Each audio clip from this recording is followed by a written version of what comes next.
मेरे प्रिय भाई और बहनों, हमारे आश्रम में, मातृधाम आश्रम में हर साल मई महीने में आंतरिक चंगाई की 2 साधनाएं चलती हैं और इसमें बहुत से नशेड़ी भी लाए जाते हैं या आते हैं और साधना के दौरान ही बहुत सारे नशेड़ियों को छुटकारा मिल जाता है, आज़ादी मिल जाती है, चंगाई मिलती है। इसके अलावा मैंने देखा इन दिनों यानी पिछले 4-5 महीनों में दर्जनों दर्जनों नशेड़ी युवक और किशोर आश्रम में लाए गए, दर्जनों। और मैं मजबूर हो गया कि मैं इस विषय पर आपसे बोलूं। बहुत सारे छोटे भाई बहन यहां पे लाए गए। कोई दारू पीता है, शराब पीता है, कोई ब्राउन शुगर लेता है, कोई इंजेक्शन लेता है, पता नहीं क्या क्या, कोई सूंघता है कुछ। ऐसे बहुत सारे किशोर और युवक आश्रम लाए गए और मेरा विश्वास है कि अगर ईमानदारी से ये प्रयत्न करेंगे तो उनको छुटकारा मिलेगा, जिसके बारे में बाद में मैं बताऊंगा। आज इस संसार में, विशेष करके हमारे देश में और उत्तर भारत में, हजारों या लाखों लोग नशे के कारण बर्बाद हो रहे हैं या मर रहे हैं। कितने परिवार बर्बाद हैं, कितने किशोर और बच्चे बचपन से ही नशे के आदी हैं और उनकी जिंदगियां बर्बाद हो जाती हैं। कितने अच्छे अच्छे टैलेंट्स, कितने बुद्धिमान बच्चे बर्बाद हो जाते हैं। अच्छे अच्छे लोग मर जाते हैं। नशापान एक तरह की आत्महत्या है और जो नशे का शिकार है वो ज्यादा दिन जी नहीं सकता है। नशा उसकी उम्र को और जीवन को छीन लेता है। एक लड़का हाल में लाया गया था यहां पे, उसका शरीर इतना कमजोर था, चेहरा पचका हुआ, और उसके पिता और उसका भाई उसको लेके आया था। मैंने कहा, बेटा तुमने कभी आईना देखा है? देखो तो कितनी जिंदगियां बर्बाद हो जाती हैं। आत्महत्या है, नशापान आत्महत्या है और धीरे धीरे अपने आप को वो समाप्त करता है, बर्बाद करता है। नशा हमें बहुत जल्दी ही मौत की ओर ले जाता है। कुरिन्थियों के पहले पत्र के अध्याय 6 वाक्य 19 में संत पौलुस हमें याद दिलाते हैं कि आप नहीं जानते हैं कि आपका शरीर ईश्वर का मंदिर है। कि आप नहीं जानते हैं कि आपका शरीर ईश्वर का मंदिर है और ये आपको दिया गया है और ईश्वर का आत्मा आप में निवास करता है। ये ईश्वर का मंदिर है, ये शरीर ईश्वर का मंदिर है। स्तोत्र ग्रंथ में हम पढ़ते हैं, स्तोत्र 139 उसके वाक्य 13 में, कि प्रभु तूने मुझे मेरी मां के गर्भ में बनाया है, बुना है। हमारे शरीरों को हमारी माताओं के गर्भ में ईश्वर ने कितनी तन्मयता के साथ बनाया है, गढ़ा है। और ये शरीर मामूली नहीं है, ये ईश्वर का मंदिर है, ये पवित्र है, ये ईश्वर की एक बहुत बड़ी देन है। जब नशेड़ी मेरे सामने आके बैठते हैं, मैं उनसे कहता हूं कि बेटा प्रभु को धन्यवाद दो कि तुम्हारी आंखें हैं, तुम देख सकते हो इस दुनिया में कितने अंधे हैं। अगर तू अंधा होता शायद नहीं पीता। प्रभु को धन्यवाद दो कि तुम बोल सकते हो, तुम गूंगे नहीं हो, तुम अपने को प्रकट कर सकते हो, व्यक्त कर सकते हो। प्रभु को धन्यवाद दो कि तुम्हारे कान है, तुम सुन सकते हो, तुम्हारे हाथ हैं, तुम्हारे पैर हैं, तुम चल सकते हो, तुम काम कर सकते हो। और मैं अक्सर उनको एक छोटा सा वीडियो दिखाता हूं। एक आध 2 मिनट का वीडियो, पता नहीं किसी ने मुझे भेजा था।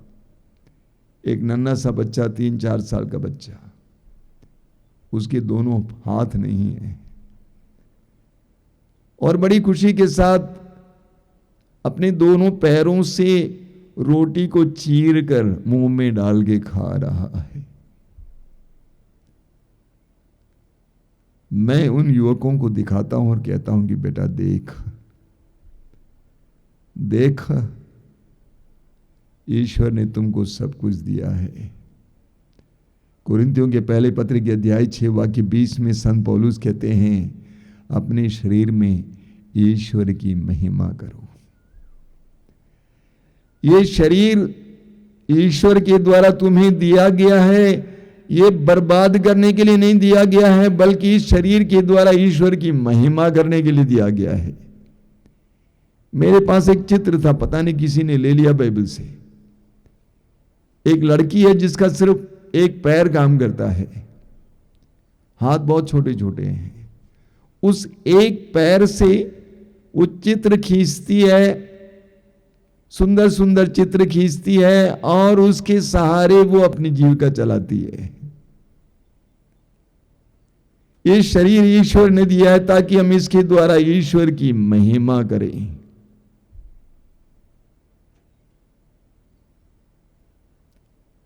नशा मनुष्य को जानवर सा बना देता है।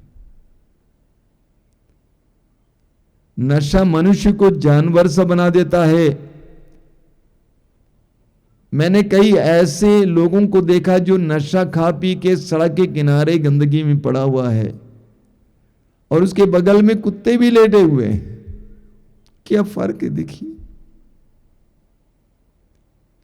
हमारा एक स्टाफ था, बहुत ज्यादा पीता था और पीने के बाद वो अंग्रेजी बोलता था तो हम समझ जाते थे पिया हुआ है।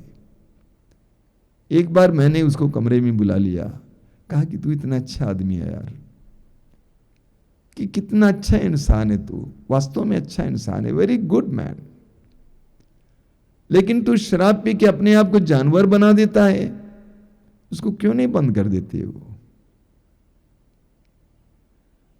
नशा मनुष्य को जानवर सा बना देता है। उत्पत्ति ग्रंथ का अध्याय 1 वाक्य 27 में हम पढ़ते हैं, ईश्वर ने हमें अपना प्रतिरूप बनाया है। प्रज्ञा ग्रंथ के अध्याय 2 वाक्य 23 में हम पढ़ते हैं कि ईश्वर ने मनुष्य को अमर बनाया, उसने उसे अपना प्रतिरूप बनाया है। हम ईश्वर के प्रतिरूप बनाए गए हैं।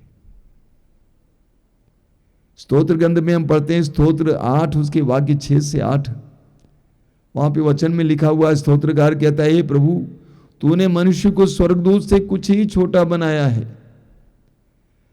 तूने उसे महिमा और सम्मान का मुकुट पहनाया है। मनुष्य इस सारी सृष्टि में महान है। ईश्वर ने हमें बुद्धि दी है, ईश्वर ने हमें आत्मा दी है, ईश्वर ने हमें समझने की कृपा दी है, आध्यात्मिक चेतना दी है, ईश्वर ने हमें महान बनाया है। यिर्मयाह नबी अध्याय 1 वाक्य 5 में प्रभु कहते हैं, मां के गर्भ में तुम्हें रचने से पहले ही मैंने तुमको जान लिया। माता के गर्भ में रचने से पहले ही मैंने तुमको जान लिया। यानी प्रभु कहते हैं कि तुम मेरी दृष्टि में कितना मूल्यवान है।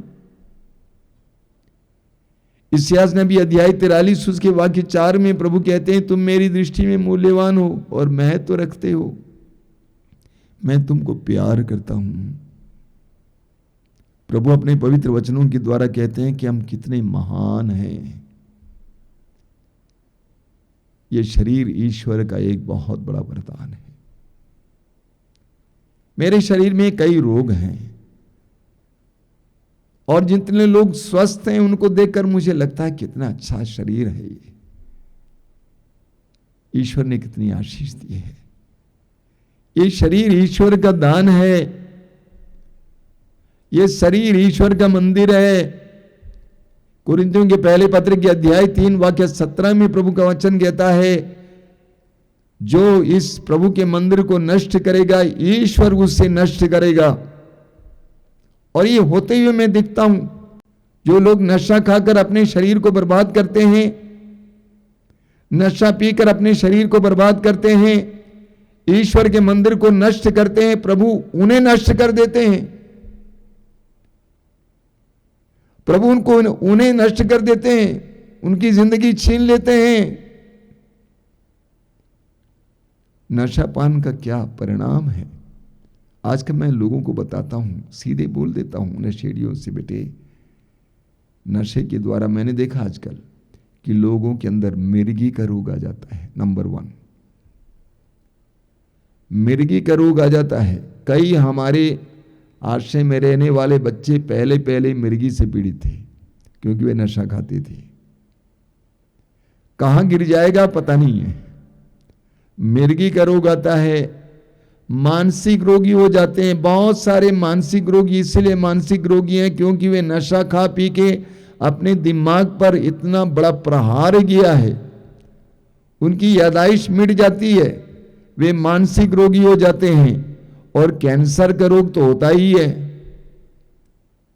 इससे भी ज्यादा नशे के द्वारा हमारा नैतिक पतन हो जाता है। मनुष्य का नैतिक पतन हो जाता है। एफेसियों के पत्र के अध्याय 5 वाक्य 18 में संत पौलुस कहते हैं, मदिरा पीकर मतवाले न बने, क्योंकि इसके द्वारा विषय वासना उत्पन्न होती है। मदिरा पीकर मतवाले ना बनो, क्योंकि इसके द्वारा विषय वासना उत्पन्न होती है। जो मदिरा पीता है उसके अंदर वासना आ जाती है।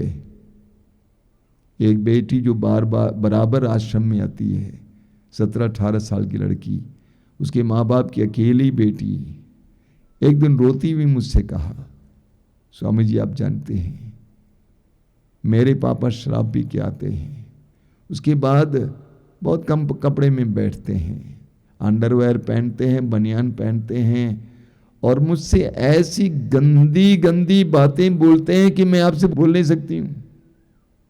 और मैं उसको बताने की कोशिश करती हूं कि पापा आप मेरे पापा हैं। वो बोलते हैं मुझे पापा मत बोलो।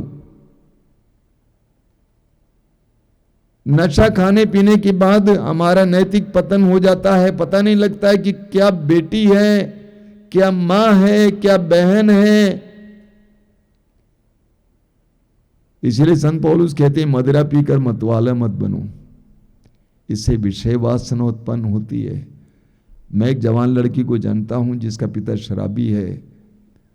रात को शराब पी के आता था और इस जवान बेटी के साथ बलात्कार करने का प्रयास करता था। उसने बहुत बड़ा छुरा उठा लिया उसको काटने के लिए। उसकी मां ने उसके हाथ को पकड़ लिया। शराब पीने के बाद, नशा खाने पीने के बाद इंसान भूल जाता है कि वो क्या कर रहा है, नैतिक पतन हो जाता है। आजकल आधुनिक दुनिया में दुर्भाग्य की बात कहूंगा, कुछ लोग पैसे वाले भी सोचते हैं नशा आधुनिकता का एक चिन्ह है, एक शान है।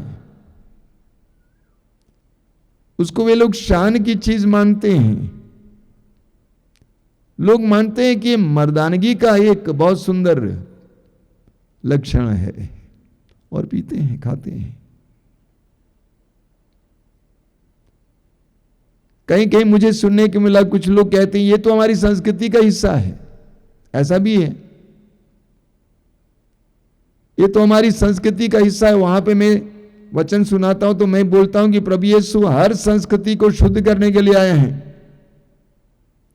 तो लोग बोलते हैं हमारी संस्कृति का हिस्सा है। लेकिन सवाल यह है कि नतीजा क्या है? नतीजा विनाश है या निर्माण है? अगर नतीजा निर्माण है तो मैं स्वीकार कर सकता हूं, लेकिन विनाश है तो कैसे स्वीकार कर सकते हैं? मैं एक जगह पर साधना देने के लिए गया हुआ था कई साल पहले। वहां की कुछ महिलाओं ने मुझसे कहा, आप जानते हैं हमारे यहां पति लोग क्या करते हैं? मैंने पूछा क्या करते हैं? तो कहा कि हमारे यहां पति लोग विधवा बनाते हैं। मैंने पूछा क्या मतलब? आप जानते हैं हमारे पैरिश में, हमारे पल्ली में 60 विधवाएं हैं। यहां पर पुरुषों का काम है विधवा बनाना, विवाह करना, उसके बाद खा पी के मर जाना और विधवा बनाना। मुझे अच्छा नहीं लगा, जैसा कि मैं जानता हूं कि आपको भी अच्छा नहीं लग रहा है। लेकिन कितने ही लोगों की जिंदगी में ऐसा हमें देखने को मिलता है। कुरिन्थियों के पहले पत्र के अध्याय 6 वाक्य 10 में संत पौलुस 9 और 10 में संत पौलुस कहते हैं, धोखे में ना रहें, व्यभिचारी, मूर्ति पूजक, परस्त्रीगामी, लौंडे और पुरुषगामी, चोर, लोभी, शराबी, निंदक और धोखेबाज ईश्वर के राज्य के अधिकारी नहीं होंगे। पौलुस कहते हैं धोखे में ना रहें, शराबी ईश्वर के राज्य के अधिकारी नहीं होंगे। पौलुस कहते हैं धोखे में ना रहें, आप ईश्वर के राज्य के अधिकारी नहीं होंगे। आपका विश्वास, आपका चर्च जाना, आपकी प्रार्थना सब व्यर्थ हो जाएगा। अच्छा, आजकल मुझे सुनने को मिलता है विशेष करके कुछ वर्ग के लोगों में सोशल ड्रिंकिंग, अंग्रेजी में बोलते हैं सोशल ड्रिंकिंग।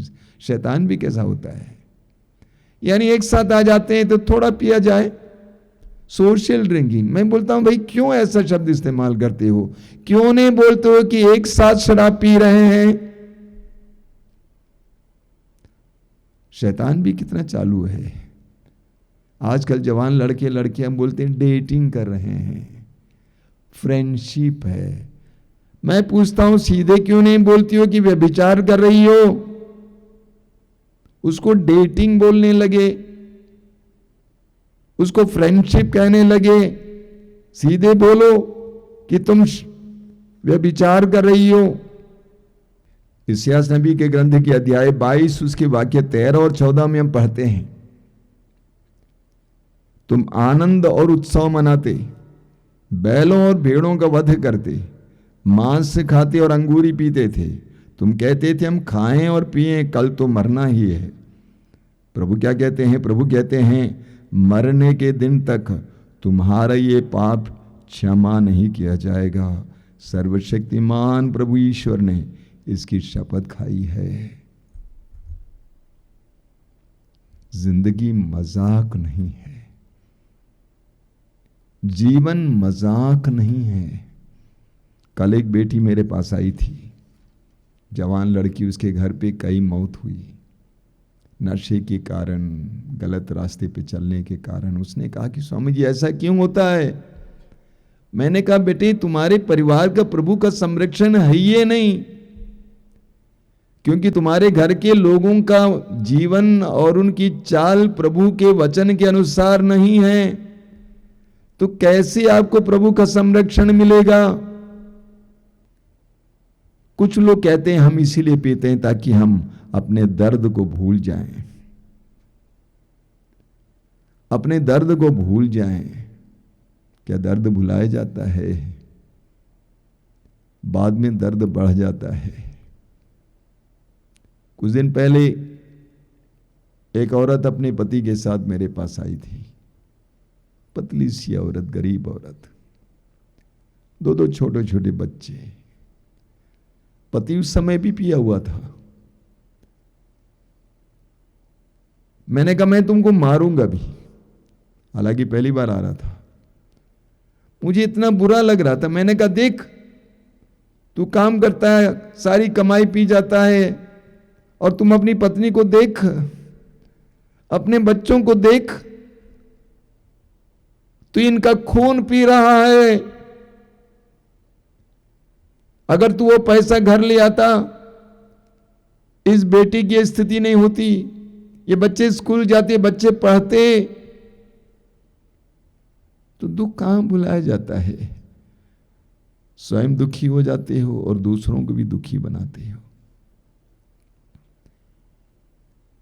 कुछ लोग कहते हैं कि हम त्योहारों पे ही पीते हैं, त्योहारों पे पीते हैं, ज्यादा नहीं पीते हैं, बस त्योहारों पे पीते हैं। इस्यास नबी का ग्रंथ उसके अध्याय 5 वाक्य 11 और 12 में लिखा हुआ है, इस्यास अध्याय 5 वाक्य 11 और 12, धिक्कार उन लोगों को जो बड़े सवेरे से मदिरा पीते और संध्या को देर तक अंगूरी पीकर मतवाले हो जाते हैं। वे सितार, सारंगी, डफ और मुरली बजाते हुए दावतें उड़ाते और मदिरा पीते हैं, किंतु वे प्रभु के कार्यों पर ध्यान नहीं देते। वाक्य 14 में लिखा हुआ है, तब अधोलोक अपना मुंह फैलाएगा और अपने जबड़े पूरे पूरे खोलेगा। विलास प्रिय कुलीन लोग और जन साधारण दोनों उसमें उतरेंगे। कई लोग त्योहारों को और ज्यादा शानदार बनाने के लिए नशा वितरित करते हैं, लेकिन अंत में वह त्योहार विलाप में बदल जाता है। कई लोग अपने बच्चों का जन्म दिवस मनाते समय शराब बहुत ज्यादा पी लेते हैं, सबको पिलाते हैं, और उनका आनंद दुख में परिवर्तित हो जाता है, विलाप में परिवर्तित हो जाता है। कुछ लोग ये भी कहते हैं, मुझे कई लोगों से सुनने को मिला है, कुछ लोग कहते हैं, देखिए स्वामी जी ऐसा है कि प्रभु यीशु भी तो पिया करते थे, प्रभु यीशु भी तो पिया करते थे, लेकिन वह दारू नहीं था, अंगूरी था, अंगूर का रस, उसमें मादकता नहीं थी। अंगूर के रस में मादकता नहीं होती है जब तक उसको मादक ना बनाया जाए, नशीला ना बनाया जाए। तो कुछ लोग इस तरह नशापान को बहुत हल्के से लेते हैं और सोचते हैं ये तो सामाजिक चीज है, ये तो त्योहार के लिए है, ये तो दर्द मिटाने के लिए है, ये तो सभी लोग लेते हैं, ये सांस्कृतिक चीज है, ये सभ्यता की पहचान है, ये शान की पहचान है। लेकिन पवित्र ग्रंथ क्या कहता है? सूक्ति ग्रंथ अध्याय 23 उसके वाक्य 30 और 31 में लिखा हुआ है 32 तक, यह उनकी दशा है जो देर तक अंगूरी पीते हैं, जो मिश्रित अंगूरी के प्याले चखते रहते हैं। लाल लाल अंगूरी पर दृष्टि मत लगाओ, जो प्याले में बुदबुदाती है वह पीते समय मधुर लगती है, किंतु अंत में सांप की तरह डसती और करैत की तरह विष उगलती है। कोई भी बहाना हो, वचन कहता है यह उनकी दशा है जो देर तक अंगूरी पीते हैं, जो मिश्रित अंगूरी के प्याले चखते रहते हैं। लाल लाल अंगूरी पर दृष्टि मत लगाओ, जो प्याले में बुदबुदाती है वह पीते समय मधुर लगती है, लेकिन किंतु अंत में सांप की तरह डसती और करैत की तरह विष उगलती है। कितना खतरनाक वचन है। लोग पीते हैं, उस समय बहुत अच्छा लगता है, लेकिन बाद में इंसान को वो बर्बाद करता है, अंदर से और बाहर से भी। उसको अंदर से खोखला बनाता है। एक शराबी दूसरे के साथ लोगों के सामने खड़ा नहीं हो पाता है, उसके अंदर हिम्मत नहीं रहती है। एक शराबी डरता है, शराबी के अंदर दोष भावना और हीन भावना रहती है। हम प्रवक्ता ग्रंथ में पढ़ेंगे, प्रवक्ता ग्रंथ के अध्याय 31 वाक्य 30 में लिखा हुआ है, अंगूरी पीने में अपनी वीरता का प्रदर्शन मत करो, क्योंकि अंगूरी ने बहुतों का विनाश किया। वचन कहता है अंगूरी पीने में अपनी वीरता प्रदर्शन मत करो, क्योंकि अंगूरी ने बहुतों का विनाश किया है। अंगूरी ने बहुतों का विनाश किया है। कितने ही परिवार बर्बाद हुए हैं। आज भी कितने ही परिवार बर्बाद हो रहे हैं। कितने ही लोग जो अच्छी खासी नौकरी कर रहे थे, अच्छा खासा तनख्वाह ले रहे थे, नशे के कारण नौकरी छूट गई, दरिद्र बन गए। जो नशा करता है उसको प्रभु की आशीष कभी नहीं मिल सकती है। सॉरी, जो नशा करता है, नशे में पैसा बर्बाद करता है, जबकि इस दुनिया में कितने लोग बिना खाए पिए रात को सोने जाते हैं। नशा जो लेता है उसको प्रभु की आशीष प्राप्त नहीं हो सकती है। हमें लूकस की सुसमाचार के अध्याय 1 वाक्य 15 में पढ़ने को मिलता है, यूहन्ना बपतिस्ता के जन्म के बारे में जब स्वर्गदूत ने जकरिया को भविष्यवाणी सुनाई तो जकरिया से कहा गया कि आपकी पत्नी मदिरा नहीं पिएगी, क्योंकि उसके गर्भ में जो बच्चा है वो पवित्र है। मदिरा, अंगूरी, शराब हमें अपवित्र कर देता है। लेवी ग्रंथ के अध्याय 10 में एक बहुत सुंदर वचन है, उसके वाक्य 9 में लिखा हुआ है, जब तुम और तुम्हारे पुत्र दर्शन कक्ष में प्रवेश करें तो तुम अंगूरी या अन्य मादक पेय नहीं पी सकते हो, नहीं तो तुम्हारी मृत्यु हो जाएगी। प्रभु कहते हैं कि जब तुम प्रभु की वेदी के पास जाओगे, दर्शन कक्ष में प्रवेश करोगे, प्रभु के सानिध्य में जाओगे तो मदिरा नहीं पियोगे, वरना तुम्हारी मृत्यु हो जाएगी। नशे का बंधन एक बहुत बड़ा बंधन है और बहुत सारे लोग इस बंधन में जकड़े हुए हैं, हजारों लाखों की संख्या में। भारत के कई इलाकों में यह एक बहुत बड़ा अभिशाप बना हुआ है। घरों में लोग शराब पी के आते हैं, दिन रात चिल्लाते हैं, शाम को ना प्रार्थना हो सकती है, ढंग से जी पाते हैं। एक तरह का अभिशाप है, बहुत बड़ा बंधन है। कई लोगों को नशा मुक्ति केंद्र में कई बार डाला जा चुका है, लेकिन तब भी स्वतंत्रता नहीं मिलती। ऐसा क्यों है? मैं प्रभु से पहले पूछा करता था कि प्रभु क्यों ऐसे लोगों को छुटकारा नहीं मिलता है, तो मुझे प्रभु से एक जवाब मिला करता था। प्रभु कहते थे कि बेटा, एडिक्शन यानी लत अचानक नहीं होता है, लत अचानक नहीं होता है, ये धीरे धीरे होता है। अचानक कोई नशेड़ी नहीं होता है, अचानक कोई शराबी नहीं होता है, धीरे धीरे होता है। तो प्रभु कहते हैं जब हो रहा था तब तक इनके माँ बाप कहाँ थे, इनके भाई बहन कहाँ थे? उस समय लोगों ने नियंत्रित नहीं किया, अब नियंत्रण से बाहर हो गए। लेकिन आज मैं आपको एक खुशखबरी सुनाना चाहता हूं, नशे से लोगों को छुटकारा मिल सकता है। नशे से लोगों को छुटकारा मिल सकता है। मैंने अपनी आंखों से दर्जनों दर्जनों लोगों को देखा है जिनको नशे से छुटकारा मिला है। मैं शहर का नाम नहीं बताऊंगा, कई वर्ष पहले एक शहर में बहुत बड़ी सभा में गया हुआ था। बड़े मजे की बात है कि सामने एक परिवार बैठा हुआ था जिसका मालिक बहुत बड़ा शराबी था, लेकिन मातृधाम आए, एक साधना में भाग लिए, पूरी तरह से छुटकारा पाए। मैं उस परिवार का उदाहरण दे रहा था लोगों को।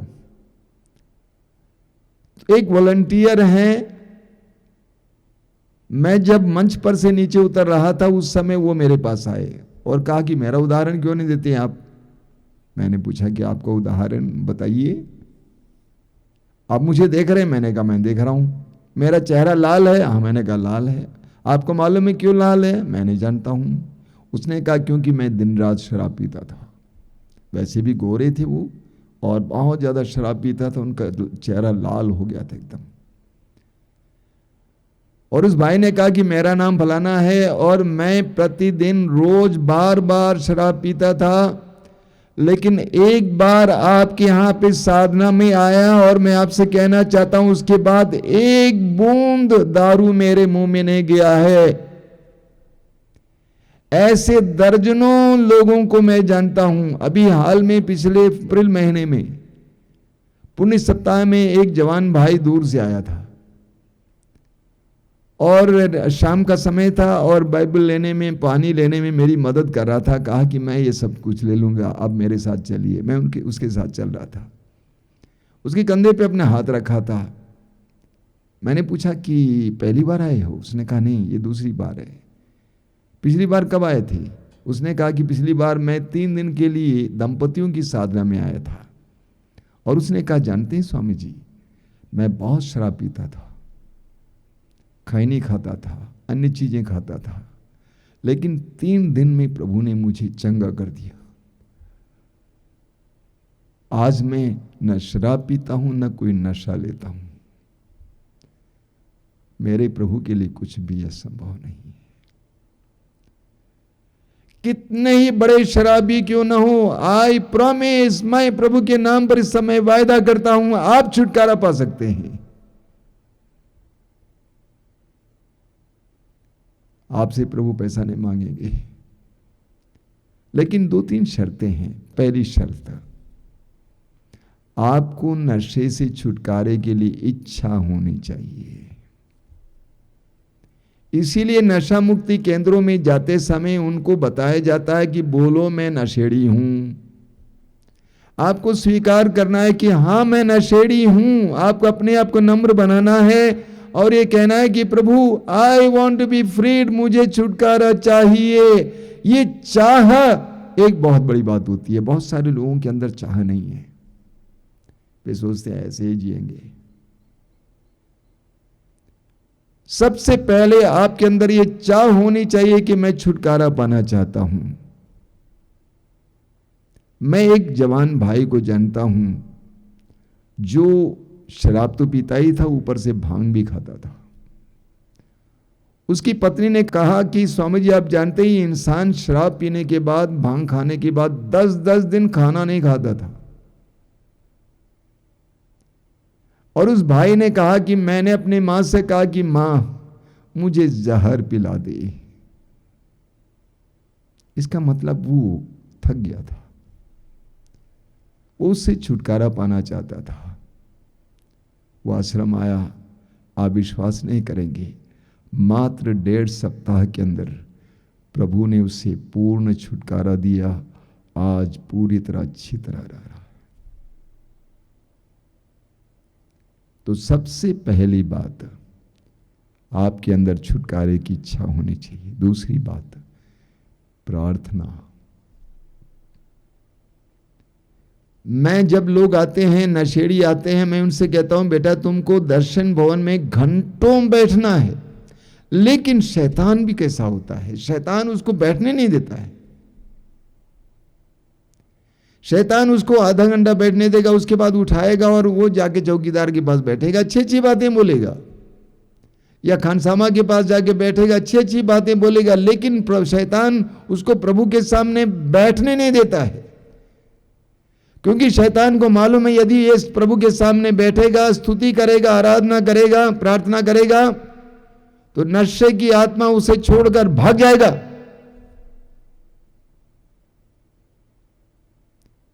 अगर एक नशेड़ी प्रभु के सामने घंटों बैठेगा, प्रार्थना करेगा, स्तुति करेगा, शैतान नशे की आत्मा उसको छोड़कर भाग जाएगा। मैं एक भाई को जानता हूं, ज्यादा पढ़ा लिखा नहीं है, नशेड़ी है, यहां तक कि जेल भी गया है मारपीट करने के बाद।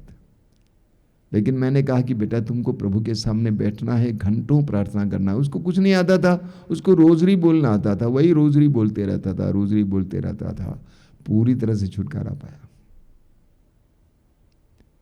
अभी मुझे याद है कई वर्ष पहले छत्तीसगढ़ से एक परिवार से 2 जवान बेटे यहां पे आए थे। दोनों बाबा जैसे थे, दाढ़ी बाल सब लंबा करके।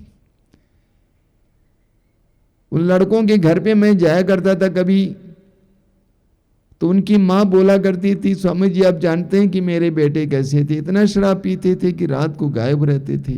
मैं लालटेन लेके जंगल में घूमती थी ये देखने के लिए कि मेरे बेटे कहां पड़े हुए हैं। वे प्रभु के सामने आए, प्रार्थना में समय बिताए, पूरी तरह से आजाद हैं। आज नौकरी कर रहे हैं। तो प्रभु के सामने बैठना होगा। जब नशे की आत्मा आपसे बाहर निकल जाएगी तो आप नशा चाहते हुए भी नहीं पी पाएंगे। कई लोग बोलते हैं नहीं स्वामी जी ऐसा नहीं है कि मैं 40 में पीता ही नहीं हूं, 30 दिन नहीं पीता हूं, 40 दिन नहीं पीता हूं, लेकिन फिर तुम पीने लगे। अगर नशे की आत्मा तुमसे निकाली जाएगी, उसके बाद वो निकल जाएगी, तो उसके बाद तुम चाहते हुए भी नशा नहीं पी पाओगे। यही पॉइंट है। इस बात को लोग समझते नहीं है।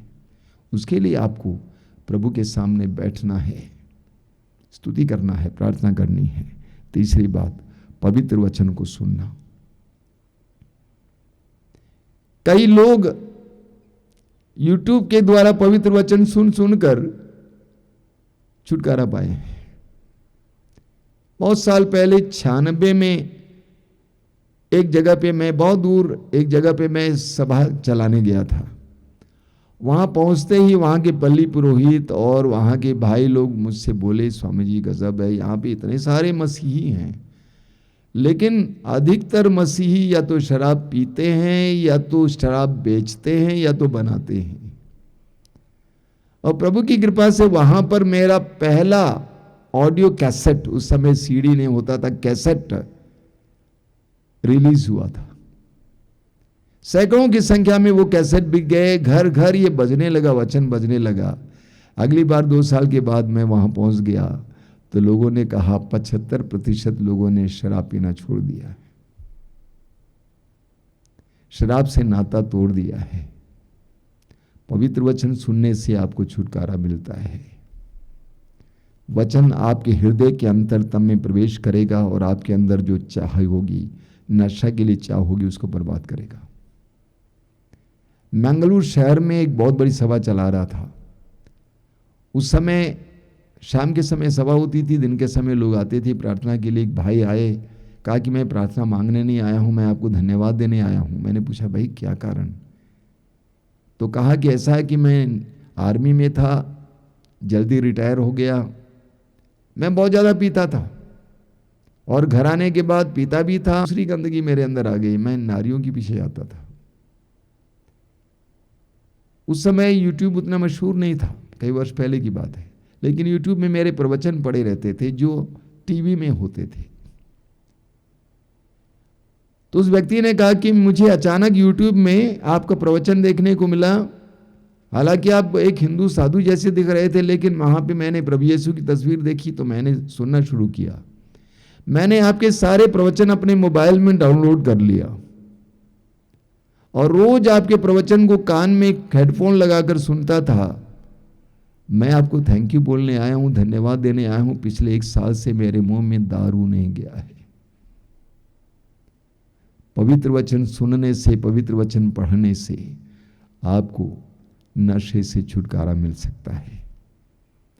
तो मैं आज आपको एक सुखद संदेश सुनाने के लिए आया हूं कि नशा एक बहुत बड़ा बंधन है, लेकिन उससे छुटकारा मिल सकता है बशर्ते आप प्रभु के सामने बैठने, प्रभु की स्तुति करने को तैयार हूं, चाहूं कि मैं छुटकारा पाऊं। अपने को नम्र बनाएं और प्रभु के पवित्र वचन को सुने, आप आजाद हो जाएंगे। आप आजाद हो जाएंगे, पूरी तरह से आजाद हो जाएंगे। प्रभु यीशु ने कहा, यूहन्ना अध्याय 8 वाक्य 36, यदि पुत्र तुम्हें स्वतंत्र करेगा तो तुम सचमुच स्वतंत्र हो जाओगी। दवा नहीं, यदि यीशु आपको स्वतंत्र करेंगे तो आप सचमुच स्वतंत्र हो जाएंगे। मैं लिखकर गारंटी दे सकता हूं, साइन कर सकता हूं, आप स्वतंत्र हो सकते हैं बशर्ते चाहते हुए प्रभु के पास आए, प्रभु के सामने बैठे, प्रभु के साथ जुड़ जाए, प्रभु के वचन को सुने। आइए हम प्रार्थना करें। प्रभु यीशु धन्यवाद देता हूं इन पलों के लिए। संसार भर के सभी नशेड़ियों को मैं इस समय याद करता हूं जो अलग अलग प्रकार के नशे में खो गए हैं। लूकस के सुसमाचार के अध्याय 19 वाक्य 10 में तूने कहा है, जो खो गया था मानव पुत्र उसी को ढूंढने और बचाने आया है। तू ऐसे खोए हुए लोगों को ढूंढने और बचाने आया यीशु आज इस समय। इन वचनों को सुनने वाले मेरे भाई बहनों को अगर उनमें से कोई नशेड़ी हो, ढूंढ लेना, बचाना। आमीन।